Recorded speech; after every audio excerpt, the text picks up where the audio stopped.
Hello guys, good morning, good morning. Magluluto po tayo ngayon ng kinunot na galunggong. Dapat po ay kinunot na pagi. Wala po akong mabiling pagi, kaya binili ko kalahating galunggong. Gagataan po natin. Hinimay-himay ko na po yung mga isda. At lahat ng rekado ay hiniwa-hiwa ko na po para madali ang proseso. Ayan guys, umpisa na natin ang pagluluto ng kinunot na galunggong. Sabi ko sa iyo. Hello guys, ito na yung mga ingredients. Ayan, malunggay. Ayan, malunggay. Tsaka yung galunggong na hinimay-himay ko. Wow! Ayan. Ayan yung mga rekado ingredients. Yung mga sibuyas, bawang, luya. Ayan na po lahat. Kanya sa TikTok sa galunggong na hinimay-himay. Malunggay, okra. Maglalagay na ako ng mantika. Tapos susunod natin luya. Sunod natin ang bawang. Sunod natin ang sibuyas.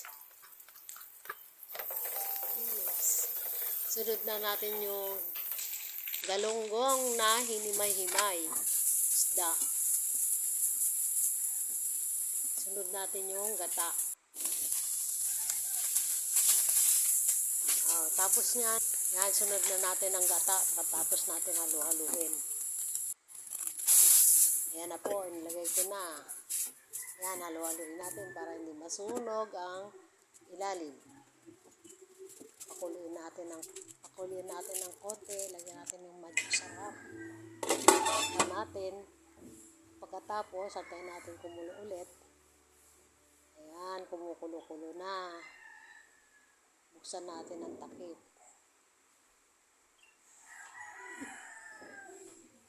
Ayan, kumukulo-kulo na. Buksan natin ang takip. Tapos halu-haluin. Lagay na yung malunggay. Halu-haluin natin para pantay ang luto. Ayan guys. Sarap niyan. Ngayon ka lang nakakita ng galunggong na hinimay-himay. Lagyan natin sili. Ayan, haluin. Tapos takpan ulit natin. Tapos buksan ulit. Ayan guys, malapit na maluto. Pag medyo tuyo-tuyo na, isunod natin yung kakanggata. Ayan guys, halo-halo para hindi masunog. Takpan ulit, halo-halo. Ayan guys, luto na. Ito na ang ating kinunot na galunggong. Luto na, yummy yummy, bagong luto. Paki-like po yung aking video, like and share, follow. Ayan po.